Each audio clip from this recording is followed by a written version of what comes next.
Hello friends. All right, I have 6 cards that I want to show you this time. It's going to be so much fun.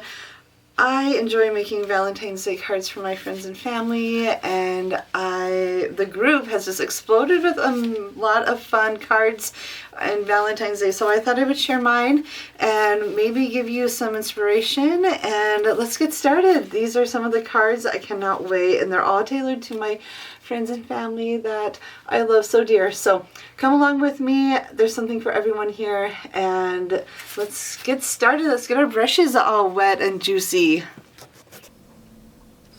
Hello. Okay, so these 6 cards are going to help you understand mark making, wet into wet, mixing paint on the paper and why that's so important, energy washes and glazing, and stamping onto watercolor paper. Those are the techniques that you will learn in this video. Let's get started. So with this, I just take some masking tape, and I recommend, if you don't know how tacky it is, to just kind of put it on your jeans and then put it on the paper. That way it's less tacky, but it still works. Like, the masking paper is just a placeholder for the stamp, so I know where I want my stamp to be. It's not meant to like repel the water necessarily. It's there for like a backup to my backup plan. All right, so preparing the watercolor bases, and those bases are 4 1/4 by 5, but whatever size you need is perfect. All right, so I'm going to draw my hearts around where I want my sentiment. This is a fun little way to kind of stretch your sentiments. It doesn't have to be perfect, and you'll see in my later that I actually add more hearts and I change up kind of where the hearts are. But this is just to give me an idea, and I wanted this to be a very fun, artistic, beautiful little card for a friend, or I might even give this to my grandma. I haven't decided yet when I'm recording this video, but it's a beautiful sentiment. And now I'm just cleaning up my edges, and I just want to be able to paint some hearts. I am using quinacridone fuchsia from Daniel Smith, rose of ultramarine from Daniel Smith, and iridescent ruby. And the difference between quinacridone fuchsia and rose of ultramarine is rose of ultramarine actually has quin red in it, and so it's a perfect color harmony. And then iridescent ruby has metallic shimmers to it. And then I just have a flat brush and 2 round brushes that I enjoy playing with and painting with. All right, I'm also using a dagger brush for this one. This one is the knitted heart scene, and it's really just about mark making. And so I'm getting my dagger brush really loaded with pigment. I want it to be about like a milky consistency, and I'm just having fun with my lines. This is a fun exercise for mark making, and you can do just lines if you really wanted to, and that would have looked really pretty too. But I wanted to add in some hearts, and so I am getting in some of my decorative little lines to make it look more stitchy and homespun, maybe it would be another good word. And now I'm just going to paint my hearts. Not a whole lot to it, just a lot of fun.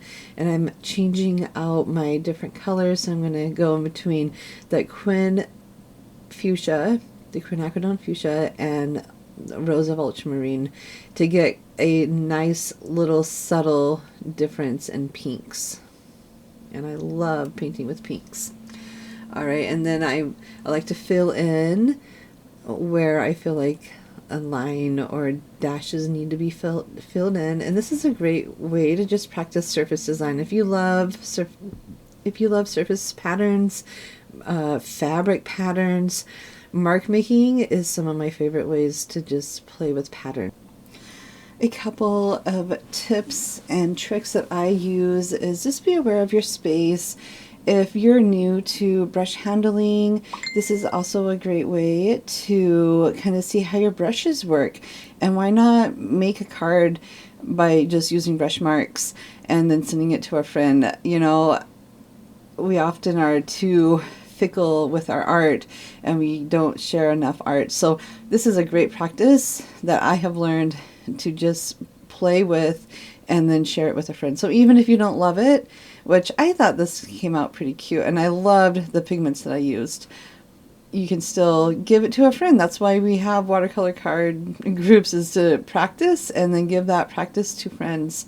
And I think that's fun. So anyways, finishing up, I'm just adding more hearts and more dashes, and it's okay if it goes off the page. And since that went off the page, I thought, well, I'll do that as well. So now it's done, and I can take the tape off and then stamp it when I'm feeling good. I also am using some more dots just to fill in the space, just to add a little bit more texture and shape, just to make it fun. But this should be fun. This should not be a stressful thing. Put on some good music and just play with your brush. All right, for the next technique, this is wet into wet. I'm wetting down my paper, and I'm using Rose of Ultramarine. Oh my gosh, this Rose of Ultramarine is so gorgeous, you guys. And I'm using a flat brush because it gives me more like more space to work with for a brush. But you could use any brush that you have. It's just, I like using a flat brush for washes. And now I am splattering in some of that iridescent ruby, and I'm going to let that dry. So it's very simple, but it really kind of does what it needs to do. Now this is going to be a background, and so I just want to get, really I'm just color blocking the whole thing in, and I'm changing from the quinacridone fuchsia and into Rose of Ultramarine. I love both of these colors together. It really makes for a really beautiful color harmony, and there's just enough blue to make the pinks not so red, to make it more on a cool color for Valentine's Day. And that is fun. All right, so for this, I just totally, I had to start somewhere, and I thought, why not splatter? And now to get kind of that nice little wash watercolor look, I'm just adding, I did that for two reasons. I wanted to get rid of any splatter and soften the edges that there might be. So I'm just adding some hearts. I'm just painting my hearts that I drew, and I knew that I had to be careful around the edges, and I don't always go from one heart to the next. I kind of change up my color value, the pigment ratio, the pigment water ratio of my hearts. So I have some that are thick with ultramarine, Rose of Ultramarine, and some that are not. By having that splatter on the paper first and then just painting over that splatter, I get a really pretty watercolor-esque like look without spending a whole lot of time on it, and that's why I love this technique so much. Now I will say that I added a couple more little hearts because I wanted it to feel more unified and those hearts were really thick with quinacridone fuchsia and Rose of Ultramarine. I still did not change my colors, but between those two colors you can really get some beautiful colors, like you can see. All right, so let's stamp the background. So I'm using Versamark ink and Pan Pastels, and the Pan Pastel is pearl. And what you want to do is you're going to get your background stamp, whatever it is. I'm using a heart stamp, a heart background stamp, and I'm going to make sure that it is on, that the paper is the paper is totally dry, and I'm stamping Versamark ink. Now you do have to use Versamark ink for this technique. I wish there was like other inks that you could use, but Versamark ink is one of my favorite inks that I go to often for stamping. And then Versamark ink, you can kind of emboss with it. There's lots of ways to use Versamark ink, so it's very versatile. In the name it kind of says that, but for this one I'm just going to do Pan Pastels, and the ink holds the pastels, and the pastel has this iridescent pearl quality to it, so it's really fun to work with. And then I'll just clean up any extra pastels that got, like, it's chalk, so I want to clean up the extra chalk that didn't get onto the ink. with the with a clean with the clean sponge. But then that's all there is to it, and it is so much fun. And then I'm using the stamp set from Tailored Expressions. It's a background stamp, and unfortunately they do not sell this stamp set anymore, but it's been in my stash and I just love it for Valentine's Day. And I'm very carefully putting on the sentiments where I wanted it to be. And then I'm also going to stamp that with the Versamark ink and Pan Pastels. While I place the magnets on my Misty, the stamp positioner tool, the magnets just hold the paper so the paper doesn't move. And now I can ink that stamp and push it down, and then I can make sure that there's a good impression. And then I just take my Pearl Pan Pastels and I do that same thing. That way I get a perfect impression. If I were to try to stamp them both at the same time, it probably wouldn't work out as well. And now I believe I will trim that down a little bit and get some pattern paper and call that card done. And again, all it is Versamark and Pan Pastel, and you can use it with any Pan Pastels. They make them in copper and gold and silver. It's really fun to use. All right, for this one, the stamp is the most important, and I'm choosing one from Penny Black, and from their Valentine's Day collection a couple years ago. You may be able to still find them online or at a scrapbooking store, which is where I found this sentiments set. It's just a Valentine's Day sentiment set from Penny Black. Anyways, I'm being very careful on where it goes, right? I wanted to use some ink that worked well with the watercolor, and what I found was it was Seedless Preserves ink that really looks well with the Rose of Ultramarine, which is not surprising with all the purples. And sometimes you have to print, I say print, but press and twice, which is what I did. And look at how perfect that turned out. Okay, so this one is another one. This was the wet into wet technique, and I wanted to make sure that the stamp was placed on perfectly. And so that is where that tape comes in, because then it does mask the watercolor. And I did get a little bit of that line edge that I didn't necessarily want, but that's okay. This is a really fun, easy card, and you could definitely add to it and draw little hearts on it if you wanted to. I wanted to keep it simple, and I'm happy with how it turned out. So again, I will use this Seedless Preserved ink to ink it up. And this stamp set comes from a stamp from a magazine. Like Barnes and Noble will sometimes carry magazines where you get like stamps in the magazine, and I love getting those stamps. And so I thought this is perfect, and I think I plan on using this one for my husband for Valentine's Day. And just keep it simple. He enjoys my watercolor, and he, yeah, anyways. All right, the next one that we're doing is the Hugs and Kisses. And this one, I believe I will be sending this one out to a friend that just needs some encouragement and just to brighten up her day. And sometimes the paper, the trick is, yes, sometimes it's the paper, but sometimes it's the tape too. So I always like to be careful when I put the tape on, but no harm, no foul. The little bit of pilling that did happen, I can trim up, and I do eventually trim it up. But I'm just going in and seeing where I want that, and then I'll take my ink again and stamp it up. And I will probably need to do 2, which is fine. I'm getting that ink really pressed in there. The watercolor paper isn't smooth, so you do have to almost use 2 passes. And there we go. So perfect for a friend or for a family member. I just love it. If you're enjoying this tutorial, I sure would recommend you subscribing to my channel I bring out content every Thursday about watercolor and making watercolor cards.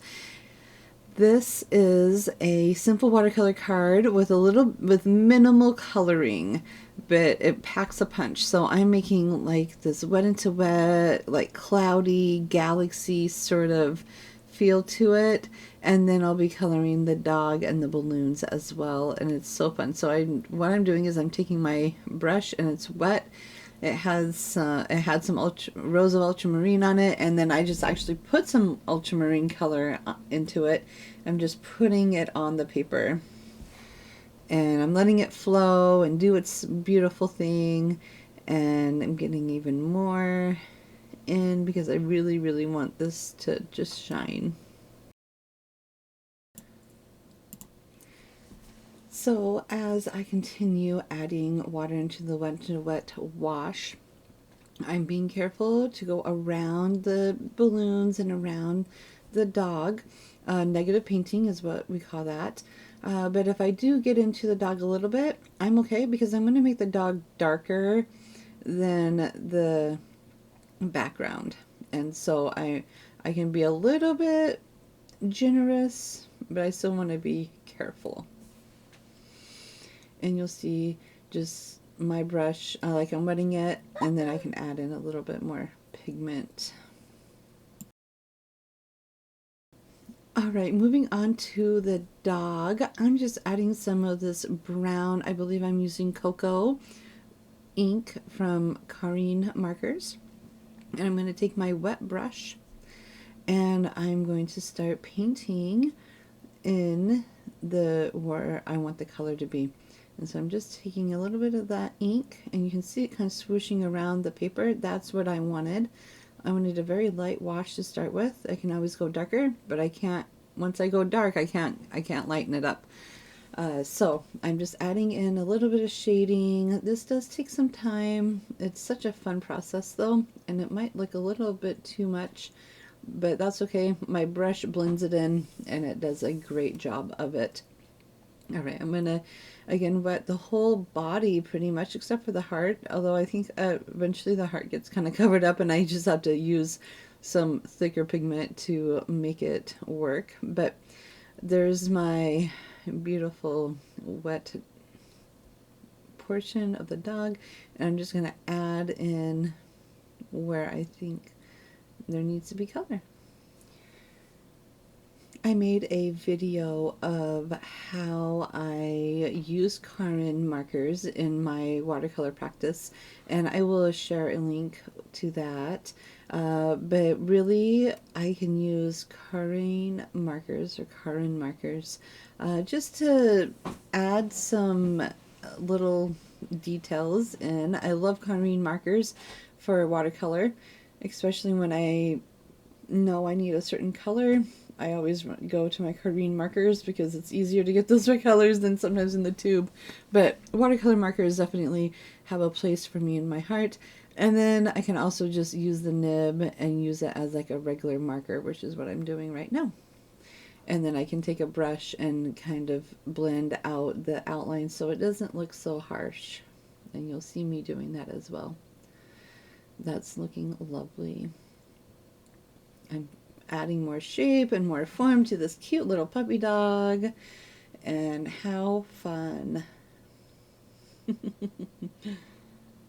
We have a lot of fun. All right, and then it's just a matter of making everything look good and forming up the dog. Other tips that I might have for Karine markers is you can always start out lighter and go darker. Blendability for these markers are phenomenal. I love how they blend and how you can use them as a mixed media supply. While I am painting these balloons, I wanted the two in the back to be a little bit darker than the ones in the front.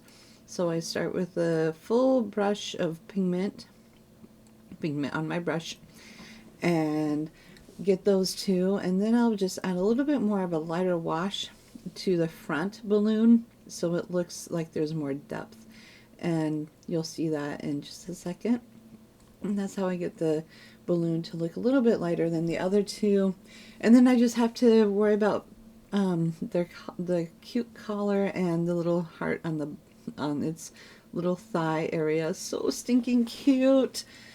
And then that's about it for the finishing touches for this card. It really turned out slick and easy enough to do. I am using a very small brush. I'm using a Script Liner 0 size brush.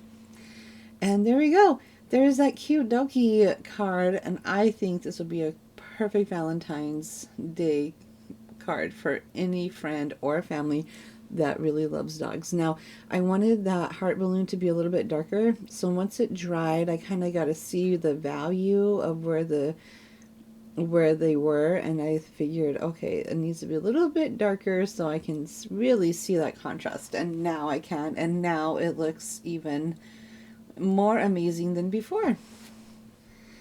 Whew! We made it to the last one, and this was one that I wanted to do but didn't know if I would have enough time, so this is kind of bonus material. But I painted the background like I did before, and I then let it dry, and then I got Versamark ink, and I'm inking up the whole background stamp. So this is a full, like, 5.5 by 4.25 background stamp, and it's a stamp with like hearts in the background, brushed hearts. So I'm just going to take my Pro Pan Pastels and add that to the Versamark ink. And so what happens is the Versamark ink picks up the powder and nothing else, and so I get this really pretty pearl sheen look background, and it's pretty by itself, but of course I had to make it beautiful by adding some dinosaurs and make it perfect for like a kid's Valentine's Day card.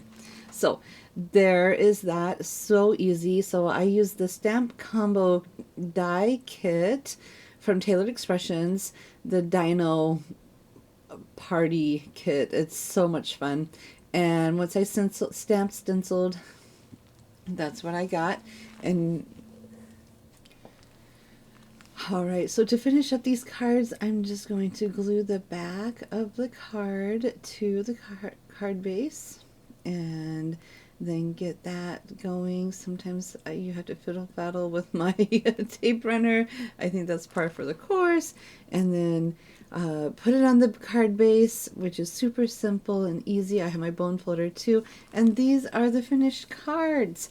Oh my gosh, I had so much fun. I can't wait to mail these out. I hope this inspired you to make some beautiful watercolor cards. They are handmade. Some of them are just exquisite, and I can't wait to see what the receiver thinks of them. But I even just had fun making them, so I know my receivers will love them, regardless if there might be a little mess-ups or if they look a little more homespun. But I'd love to know if you have a favorite way of making Valentine's Day cards, and if you do, share them with me in the comments. I'd love to read them. And if you have any questions on how I did anything, just ask me. I look at my comments and I try to respond. And if you're not a member of the Watercolor Card community on Facebook, look us up. It is such a fun community. It's been so fun to see everyone's creations in Valentine's Day cards. And subscribe to the YouTube channel so that you can get watercolor inspiration every week. Thank you so much for watching. Get your brushes wet, play with some pigment, and enjoy your time painting. And we'll talk to you soon.